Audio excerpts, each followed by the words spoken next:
Hola, ¿qué tal? Les damos la más cordial bienvenida a una nueva edición de Mundo Salud, un programa de conversación sobre temáticas de innovación, calidad de vida y salud que son de interés para todos y todas. Desde que se inició la crisis social y política en Chile el viernes 18 de octubre, más de 200 personas han presentado trauma ocular por acción de balines de Fuerzas Especiales de Carabineros. De hecho, según la unidad de trauma ocular del Hospital El Salvador, el 8 de noviembre ya había 151 pacientes con trauma ocular severo, 32 con trauma ocular con ojo abierto, 27 casos con visión cero al ingreso. De todos estos casos, sin duda que el que más ha impactado a la opinión pública es el de Gustavo Gatica, el estudiante de 21 años que fue dañado irreversiblemente en sus dos ojos y que ha impactado a todos y todas como ciudadanos. Para hablar de este tema tan delicado y doloroso para todo Chile, damos la bienvenida a nuestro invitado. Se trata de Miguel Ángel Campos, tecnólogo médico, especializado en oftalmología, académico de la Universidad de Chile y coordinador del triaje de la Unidad de Trauma Ocular del Hospital Salvador. Muchas gracias por acompañarnos en Mundo Salud, Miguel Ángel. Gracias, Lorena, un gusto estar aquí también. Para quienes nos escuchan a través de nuestras plataformas www.radiohoy.cl, el podcast de Mundo Salud en Spotify y YouTube, solo aclararles que triaje es la clasificación de la gravedad, sintomatología y problema de salud que presenta un paciente cuando llega al servicio de urgencia y que permite definir la prioridad de la atención. Eso así, ¿no? Exacto, sí, se pronuncia triage. Triage. ¿Es un nombre de origen francés? Es una palabra en francés, fue creada en la Guerra Mundial, en la primera. Fue creada en función, como dices tú, de priorizar a los pacientes más graves y menos graves de acuerdo al orden de atención. Bueno, ha sido Miguel Ángel testigo directo de la urgencia sanitaria que se ha generado por traumas oculares en las últimas semanas, estas últimas 3 semanas. Exacto. De hecho, el Colegio Médico ha hablado de una urgencia sanitaria. ¿Tú estás de acuerdo con esa calificación?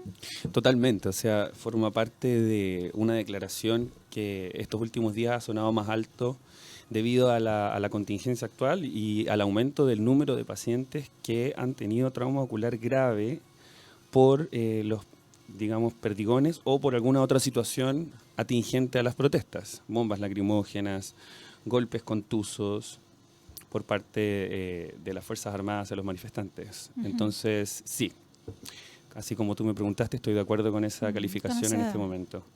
Normalmente, como para hacernos una idea, en la unidad de trauma ocular, en una situación normal, ¿cuántas personas se suelen atender un fin de semana o en una semana normal? Bueno, convengamos que la unidad de trauma ocular atiende a los pacientes que califican en FONASA por trauma ocular grave de todo Santiago y algunos de regiones que son derivados hacia la unidad también. Entonces tenemos un espectro grande de pacientes a nivel nacional. Somos prácticamente un centro nacional del trauma ocular. Desde ese punto de vista, normalmente un día común se atienden entre 5 casos graves, 4 casos graves, dentro de los aproximadamente 100 pacientes que vemos diariamente. Exactamente. Entonces, es ahí, digamos, ahora ha aumentado un montón. Es decir, estamos con alrededor de los días donde hay más protestas, han habido cerca de 10, 15 casos en un solo día. En un solo día. Claro, normalmente eso va bajando de acuerdo a la medida en que van pasando los días, pero cuando hay altos problemas, como el viernes pasado, por ejemplo, o cuando recién partió la marcha, también hemos tenido un alza importante de esos pacientes que siguen en control, por supuesto, hasta ahora. Ahora, respecto a los niveles de trauma ocular, hemos visto a través de los medios de comunicación casos gravísimos de trauma ocular irreversible. Pero sin embargo, ustedes han atendido distintos niveles de trauma ocular. ¿Cuál ha sido más el preponderante? ¿En qué estado llegan los pacientes? ¿Cómo llegan? ¿Cuál es el procedimiento que ustedes realizan como unidad especializada en oftalmología, en trauma, claro, en este caso, cuando reciben a un paciente de estas características?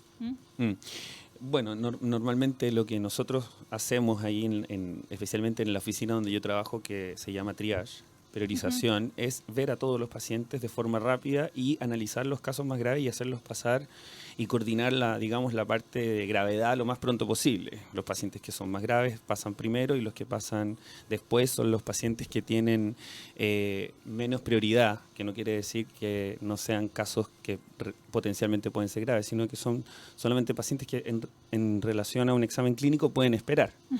Ahora, esto durante este último tiempo ha sido realmente un desafío poder cumplir con este trabajo de priorizar a las personas, porque la mayoría de los pacientes que hemos recibido han llegado directamente traídos por la Cruz Roja, por voluntarios, por estudiantes de las carreras de la salud que están aportando directamente en las marchas. Normalmente nosotros recibimos a los pacientes cuando han sido analizados primero en una urgencia general para descartar que no tengan algún tipo de riesgo vital y después pasan a la unidad de trauma ocular siendo derivados. Ese es el conducto regular. Sí, en general, cuando llegan a la UTO del hospital es una segunda instancia, ya pasaron por una primera instancia de urgencia. Convengamos que lo normal es que suceda así, Ya. esa es la forma, digamos, formal. Durante el último tiempo hemos tenido que sobrellevar muchas situaciones donde los pacientes, por supuesto, que llegan directo y los otros centros de atención de salud de urgencia están colapsados. Por lo cual hemos tenido que hacer malabares con nuestros pacientes de alguna forma, lo cual también nos ha ayudado como equipo a enfrentar estas cosas de una forma mucho más profesional. O sea, hemos trabajado, como te venía diciendo, con altos niveles de tensión, pacientes que llegan con sus familias o con otras personas de las protestas, directamente con un parche en el ojo. Mucho caos. ¿En qué estado emocional, bueno, quizás no les cabe a ustedes como la especialidad abordar eso, pero en qué estado emocional llegan estos pacientes asustados, conscientes de, digamos, de la pérdida? Normalmente, en shock. Convengamos que más del 80% de nuestros pacientes son hombres, entonces la mayoría viene muy asustado, viene normalmente vienen parchados, le hacen primeros auxilios en los centros de primeros auxilios de las protestas, de la Cruz Roja especialmente, y vienen acompañados de los familiares. El estado emocional de ellos en general está bien roto. Yo veo más emoción en las familias que llegan con ellos que en los mismos pacientes, porque la verdad es que cuando llegan ahí uno toma una actitud de acoger a estas personas de la forma más humana posible, más allá de todo lo que tenemos que hacer como profesionales de la salud. Sabemos el impacto que hay detrás porque somos personas, por supuesto. Así que la verdad es que yo veo más energía de los familiares, de pena, de rabia, de llanto, y de los pacientes veo más una entrega cuando llegan ahí. Entrega a lo claro. que sucedió. ¿Qué pasa después, digamos, de este primer ingreso a la urgencia? El paciente, bueno, según su estado de gravedad, en el fondo es priorizado la rapidez de su atención, todos son atendidos y posteriormente, me imagino, se realizan las curaciones y se realizan los diagnósticos pertinentes, ¿no? Como en esa primera atención que se le da el diagnóstico definitivo al paciente sobre la pérdida de visión o no, o existen otros pasos posteriores, una vez que en el fondo llega a la urgencia. Normalmente el diagnóstico y la visión con la que llegan al principio, en la primera atención, es necesario para poder elaborar un pronóstico porcentual. Nosotros en oftalmología, especialmente en trauma ocular, nos basamos en una tabla pronóstica. Entonces podemos entregar en algún momento, el médico puede decirle al paciente, usted tiene tantas posibilidades de recuperar visión de tal forma, con porcentajes. Lo ocupamos de esa forma porque es muy variable el pronóstico en oftalmología. Por ejemplo, decir y atreverte a decirle a un paciente, usted va a perder la visión completa de este ojo. Probablemente en algunos casos, en la primera atención, sí. Especialmente cuando el globo ocular viene completamente o ausente. Ausente, ya. Ay, no. O viene con un nivel de destrozo, digamos, elevado. Entonces, por ahí también hay casos donde se puede dar el pronóstico de forma rápida, pero en otros casos se necesita de repente una segunda o una tercera atención, e incluso en algunos casos una cirugía exploratoria, cuando no tienes claro si el perdigón está dentro o fuera. Entonces hay que entrarlos a operar para poder mirar. Entonces también ahí hay otro aspecto del diagnóstico que puede atrasar un poco el pronóstico, pero nos basamos principalmente en probabilidades de recuperación visual. Perfecto. Por eso mencionamos los pacientes que han llegado con visión cero, por ejemplo. Claro, que es irreversible, que evidentemente no hay ninguna posibilidad de recuperación. Tienen más de un 75% de probabilidades de quedar con de perder la visión total. ¿Me entiendes? Por no decir que hay algunos casos que sí pueden eventualmente recuperar un poco. Pero el pronóstico de todas formas es muy malo en ese aspecto cuando llegan con visión cero. ¿Todas las personas que han llegado con trauma ocular producto de perdigones o balines necesariamente tienen que recurrir posteriormente a cirugía? Normalmente cuando los perdigones pueden atravesar hacia la órbita, si están de forma superficial, se pueden sacar de forma superficial del párpado, de la ceja o del área maxilar relacionada al ojo, pero de todas formas a todos estos pacientes hay que hacerles imagenología, hay que mirar con un escáner que no haya un perdigón perdido en algún otro lado. Normalmente convengamos que cuando disparan este tipo de arma de fuego no es un solo perdigón el que salen varios de un cartucho. Entonces, de todas formas, primero hay que descartar con la cirugía. Hay algunos perdigones que son de muy difícil acceso para los oftalmólogos y a veces no pueden sacarlos. Incluso hay unos que quedan muy cerca de estructuras, como el nervio óptico, que está detrás del ojo, que en algunos casos estos perdigones cuando están muy cerca, la cirugía es extremadamente difícil e incluso se ha visto que a veces no se pueden sacar. Perfecto, porque tienen visión, para no arriesgar la visión que ya tienen. Exactamente, porque en el fondo, claro, es más riesgoso aún intentar sacar intervenir que no intervenir.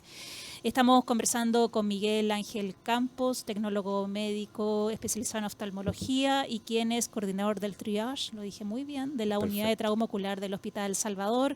Vamos a ir a nuestra primera pausa musical. Escuchamos el tema Lucha de Gigantes de Nacha Pop. Estamos de vuelta en Mundo Salud conversando con Miguel Ángel Campos, tecnólogo médico especializado en oftalmología, coordinador del triage de la unidad de trauma ocular del Hospital Salvador y con quien estamos abordando los traumas oculares que están sufriendo muchos ciudadanos compatriotas a causa del disparo de perdigones o balines por fuerzas especiales y fuerzas armadas. Miguel Ángel, respecto al intenso trabajo que ustedes han tenido en la unidad en estas últimas 3 semanas, generalmente las cifras que manejamos se asocian a Santiago. Sin embargo, estas situaciones no solamente han pasado en la región metropolitana, sino que ustedes también están recibiendo pacientes de otras zonas. ¿Nos podrías contar cuál ha sido la experiencia al respecto? Claro, en la unidad de trauma ocular siempre hemos atendido pacientes de regiones, cuando tienen situaciones muy graves que necesitan un manejo más específico en particular. Así que estamos conectados con las otras regiones de alguna forma con los servicios de salud correspondientes. Hemos recibido pacientes de Iquique, hemos recibido pacientes de otras regiones y hay algunos que los están solucionando en las mismas regiones también, con trauma ocular severo. Entonces, la verdad es que la estadística que nosotros manejamos es más bien muy cercana a lo que ocurre en Santiago y algunos casos por ahí también de regiones. O sea, tengo también que decir que faltan los otros casos de las clínicas privadas que no tenemos el dato. También las otras regiones que también han logrado solucionar algunos casos de trauma ocular, tampoco tenemos el dato oficial.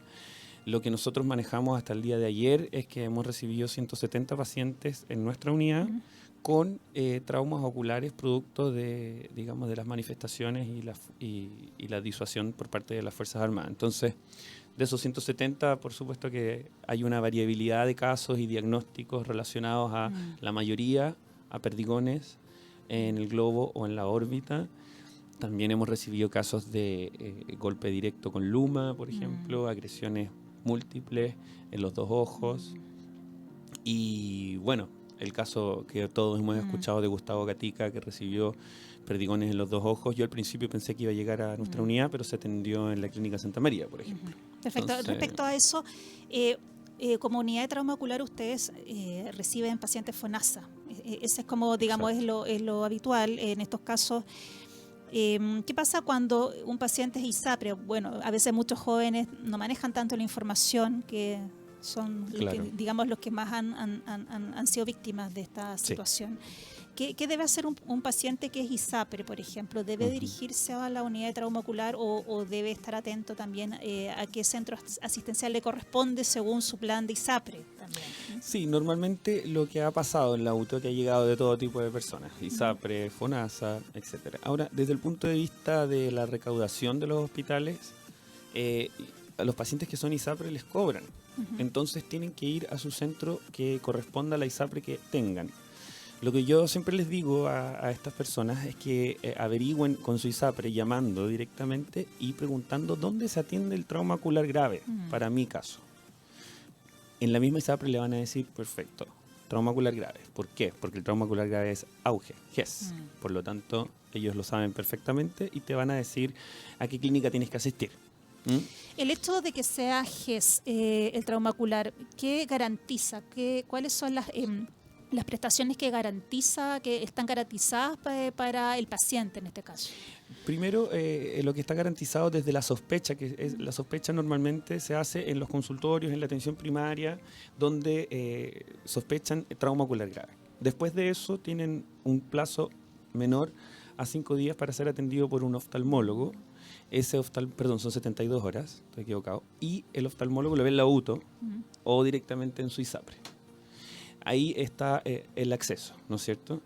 La oportunidad, el acceso, y también se les da el primer tratamiento quirúrgico o médico, de acuerdo a lo que necesiten. Eso también está garantizado por el auge. Después ya vienen otro tipo de cirugías secundarias y terciarias que ya no cubre el auge. Normalmente, ¿Qué tipo de cirugías son usuales en estos casos que son las secundarias y terciarias que son necesarias? Normalmente la primera cirugía siempre es la más prioritaria, que es, por ejemplo, cuando un ojo está abierto, cerrarlo. ¿Me entiendes? Suturar un ojo que esté abierto. O bien retirar el perdigón, por ejemplo, de la órbita. Esa es la primera cirugía. Las otras cirugías secundarias normalmente tienen que ver con la rehabilitación. Y que es un gran tema que se viene ahora completamente. Y estas cirugías rehabilitatorias son, por ejemplo, implantar un lente intraocular dentro del ojo que se perdió, por ejemplo, por el accidente. O volver a reposicionar la retina del ojo cuando ésta se desprendió. O eventuales complicaciones, por supuesto, en la evolución del paciente que requieran segundas y terceras cirugías, incluso cuartas y quintas en nuestros pacientes. Ahora, FONASA normalmente cubre la mayoría de todos estos casos, incluso cuando dejan de ser GES.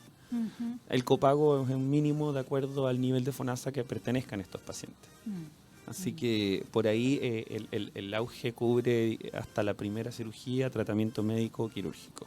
¿Qué tan largo puede ser este proceso de cirugías de rehabilitación y también de procesos de rehabilitación, de aprender a vivir en esta nueva condición de discapacidad parcial o total discapacidad en algunos casos? Claro, visual, bueno, de todas formas, sí. Es relativo de acuerdo al grado de compromiso visual que tenga el paciente, por supuesto, pero nosotros tenemos pacientes de hace más de un año, por ejemplo, controlándose con nosotros. Hay algunos que se van de alta mucho más temprano porque tienen diagnósticos más leves.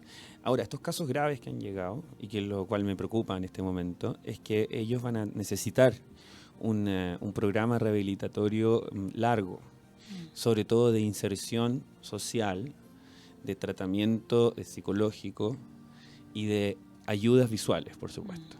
Entonces, por ahí hay una situación que me preocupa más ahora, que todos estos casos van a terminar, por supuesto que no pueden quedar a la deriva para cumplir con la garantía de la calidad, que también lo menciona el GES del trauma ocular, otorgar servicios de calidad, y me parece que la rehabilitación es uno de los próximos pasos que vamos a tener que dar como unidad de trauma. Es decir, a la habitual presión que tiene una unidad que pertenece al sistema público de salud se le agrega esta, que no es menor.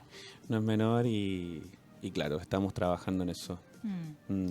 Así que... Pero ahí se requerirían, me imagino, una inyección de recursos, porque significa en el fondo tener bueno, no solamente los insumos, sino especialistas, porque yo doy por hecho que ya ustedes como equipo están sumamente como colapsados, estresados, como funcionando al límite, digamos, de su capacidad, ¿no?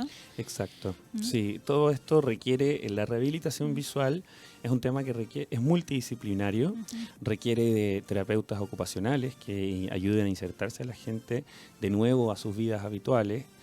También requiere de tecnólogos médicos que les dan la ayuda óptica a los pacientes que quedan con algún remanente visual, ayudarlos a ocupar ese remanente en función de su vida. Y el oftalmólogo, que en algunos casos sigue viendo a los pacientes por el tratamiento. También el psicólogo está metido aquí en los casos donde, por supuesto, ahora, dada la contingencia, es donde más necesitamos apoyo psicológico. Ya he recibido por redes sociales mías personales ayuda, personas que me han contactado, psicólogos, terapeutas, para ofrecer algún tipo de ayuda a estos pacientes. Estamos conversando con Miguel Ángel Campos, él es coordinador del triage de la unidad de trauma ocular del Hospital Salvador, quien ha sido testigo de múltiples casos de personas con trauma ocular que han llegado a esta unidad, producto de las manifestaciones y que han recibido perdigones o balines en alguno de sus globos oculares. Vamos a ir a una segunda pausa musical. Escuchamos la canción Sacar la Voz de Anita Tijoux y Jorge Drexler. Estamos de vuelta en Mundo Salud, conversando con Miguel Ángel Campos, tecnólogo médico especializado en oftalmología, académico de la Universidad de Chile y coordinador del triage de la unidad de trauma ocular del Hospital Salvador, con quien estamos hablando acerca de las personas que han sido afectadas por trauma ocular producto de la acción de balines o perdigones por parte de Fuerzas Especiales de Carabineros en el contexto de las movilizaciones que se han producido en nuestro país desde el pasado 18 de octubre.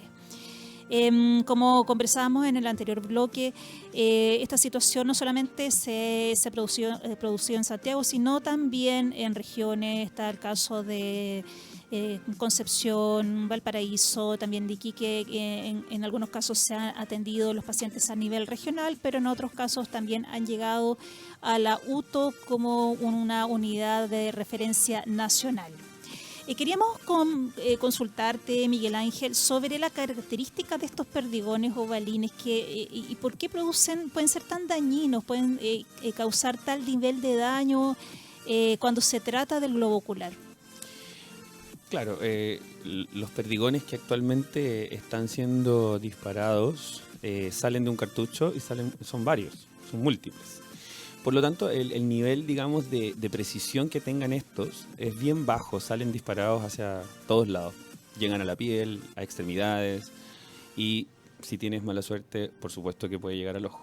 Y es el caso de la mayoría de los pacientes que hemos recibido, que han recibido perdigones, digamos, de forma directa porque fueron disparados desde muy cerca a quemarropa, o algunos incluso que han rebotado en el suelo o en otras situaciones, e incluso personas que ni siquiera estaban en las manifestaciones y estaban pasando por el lado.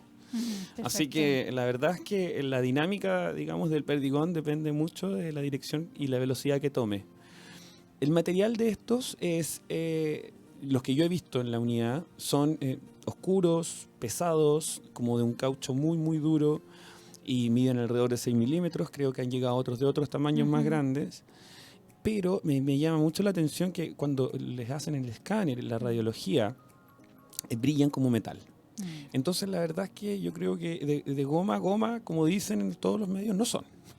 Habrá que verificarlo, pero esa es como lo primero que ese sucede. sería un tema digno de investigación en este momento, porque justamente el que sean o sea, que pudieran tener algún grado de metal es algo que no estaría permitido. No sé. Tengo entendido que hay perdigones con centro de acero, que yo no he visto personalmente, pero deberían ser prohibidos. Según mi mirada, si tú me preguntas, los perdigones deberían ser prohibidos. Los califican como un arma no letal, porque eventualmente en el 99,9% de los casos no van a matar a alguien, pero ya han habido casos mundiales de muertes producto de perdigones. Es muy poco, pero existe. Y el daño que producen funcional a las personas es tan grande y elevado, porque imagínate que te pueden dejar ciego o puedes perder alguna extremidad. Entonces, por supuesto que yo creo que esa arma de disuasión está siendo ocupada de forma indiscriminada en este momento y creo que de aquí en el futuro debería meditarse la prohibición de esto y buscar armas disuasivas, no armas, me refiero a equipamientos disuasivos de distintos. Claro, que no sean tan nocivos para la Exacto. población. Cuéntame, Miguel Ángel, respecto de las precauciones, ¿existen alguna medida de precaución que nosotros, ciudadanos, que podemos eventualmente poder asistir a una manifestación o incluso tener que pasar por alguna manifestación, Ajá. nos pudiéramos proteger? ¿De qué forma nos podemos proteger ante esta situación, en el fondo? Normalmente menciono que siempre es bueno ocupar algún tipo de protección ocular, ojalá de un material rígido y grueso, ¿me entiendes? Yo sé que la disponibilidad de protecciones oculares y de antiparras en este momento me imagino que debe ser bien baja. Convengamos que no todos los locales están abiertos y por ahí es difícil encontrar un tipo de antiparra, por ejemplo, antibalas, que sí venden, están en el mercado y existen. Entonces hay unos que son antibalas. Pero hay otro tipo de protección ocular, como una antiparra normal, común, de un material grueso, ojalá, podría eventualmente igual ayudar a salvar de un perdigón, por ejemplo, que haya llegado por rebote. Normalmente estos perdigones, si son disparados, como salen varios, algunos rebotan y pueden venir con una velocidad X y una dirección X, que si tienes justo un lente, que yo he visto eso, el perdigón rebota o bien rompe el lente, pero no llega al ojo. De hecho, ya hemos recibido pacientes que se han salvado simplemente porque estaban ocupando su lente óptico. Su lente óptico. O Claro. sea, el lente óptico de alguna forma los ha protegido. Exacto. Han rebotado en el marco, han rebotado en el vidrio, han roto el vidrio y no llegaron al ojo. Entonces, o el mismo lente desvió esto y les hizo que les llegara, por ejemplo, a la ceja el perdigón. Entonces, Perfecto. de alguna forma, ocupar nada creo que no está tan bien. Ya, perfecto. O sea, algún tipo de protección, aunque Sí. sea la gafa tradicional, puede servir en Por este supuesto. momento. Con esto también quiero mencionar que si estás muy cerca del arma de fuego y es disparado muy cerca, solo una antiparra, digamos antibalas, podría ayudar. Podría, en el Claro. fondo, poder Por supuesto que depende de la proteger. velocidad y de la dirección del perdigón. Respecto al futuro, un poco de cómo, bueno, me imagino como unidad están, junto con Atender, están realizando algún tipo de llamado a reducir este tipo de armas disuasivas, porque se espera que reduzca el número de pacientes que se están atendiendo, al ritmo que se está atendiendo ahora, ¿no? Esa es como la expectativa de ustedes, en vez que vaya aumentando, se vaya reduciendo. ¿Qué es lo que Hemos visto ya dos alzas grandes dentro de la cantidad de pacientes. Primero cuando comenzó todo esto, el 19 de octubre, y el viernes pasado, después de las declaraciones del presidente, también hubo una repercusión directa, digamos, en la cantidad de pacientes que recibimos porque el nivel de protestas también fue más elevado. Entonces, ¿qué pasa? Que justamente mañana martes 12 de noviembre, está anunciado un paro nacional. ¿Se podría esperar que hubiera Totalmente. mayor nivel de protesta y a mayor nivel de protesta, por consecuencia, exista mayor cantidad de afectados que lleguen a la urgencia? O sea, aquí quiero recalcar que esto va en directa relación al uso de esta arma por parte de las Fuerzas Armadas. Debería de disminuir en Carabineros. este momento, ¿no? Después de Yo- todos los casos que hemos visto y los mismos anuncios que ha hecho el gobierno, ¿no? Exacto, con todos los anuncios, con las declaraciones del Colegio Médico, las declaraciones del Colegio de Tecnólogos Médicos, que también estábamos todos pidiendo un cese al uso de los perdigones como arma disuasiva. Y creo que el mensaje está ahí dando vueltas por todos lados y ya los conocen. Entonces, espero yo que de alguna forma no repercuta en que mañana, como vamos a tener un paro nacional, el nivel de protestas probablemente va a ser más alto, tengamos más pacientes todavía de los que ya tenemos. Entonces, creo que, como te digo, va en directa relación al nivel de las marchas. Hemos visto oleadas de pacientes de acuerdo a eso. Entonces, el llamado que nosotros hicimos es a que dejen de ocuparlo, porque la verdad es que está todo, desde nuestra impresión, están siendo ocupados fuera de protocolo. Están siendo disparados a quemarropa, hacia el frente. Normalmente los perdigones deberían ser disparados hacia abajo para disuadir a las personas.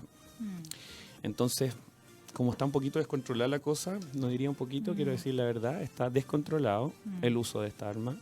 Creo que por ahí espero que el mensaje empiece a llegar, que ya haya llegado por lo menos a las autoridades correspondientes. Para poner en dimensión el nivel de descontrol respecto del uso de esta arma disuasiva, las actuales estadísticas de afectados por trauma ocular producto de perdigones a nivel mundial, en este momento en Chile supera cualquier estadística mundial.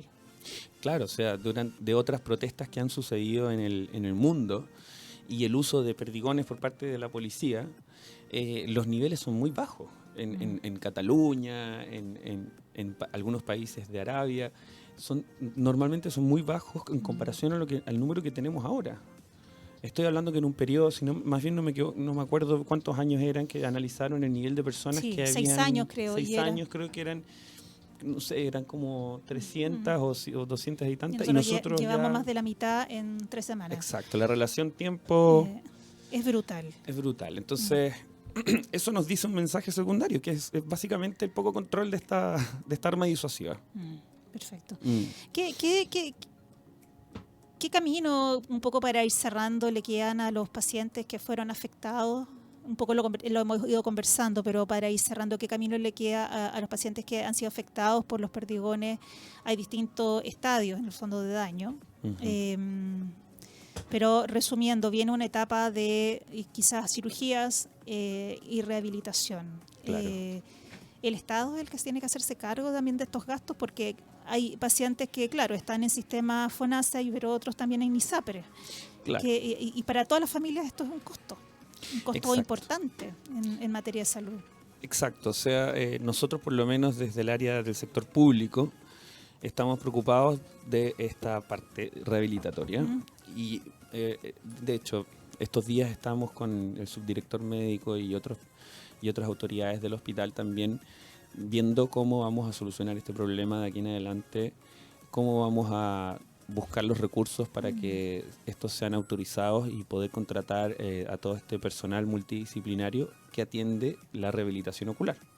Aquí la rehabilitación ocular, como te dije antes, terapeutas, tecnólogos o médicos, psicólogos, es todo un equipo que está a cargo de la inserción de estos pacientes de nuevo en la sociedad después de haber perdido un ojo y de la ayuda por ahí del asistente social también que vamos a necesitar para conseguir los recursos necesarios, por ejemplo, para una prótesis, por ejemplo, para poder poner en contacto a estas personas con ciertas organizaciones que ven la discapacidad.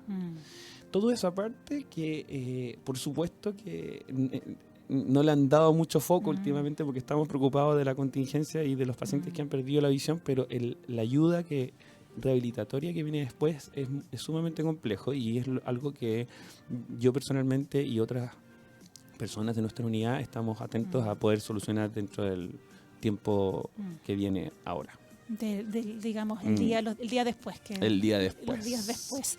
Te agradecemos, Miguel Ángel, por habernos acompañado, habernos explicado en qué consiste todo este tema del trauma ocular y, bueno, felicitaciones por el trabajo realizado. Gracias. Y, bueno, Gracias mucha fuerza a todo el equipo. Y, bueno, nosotros nos vamos despidiendo de esta edición de Mundo Salud. Nos vamos escuchando el tema Baja la Tierra de Kevin Johansen y Lila Downs.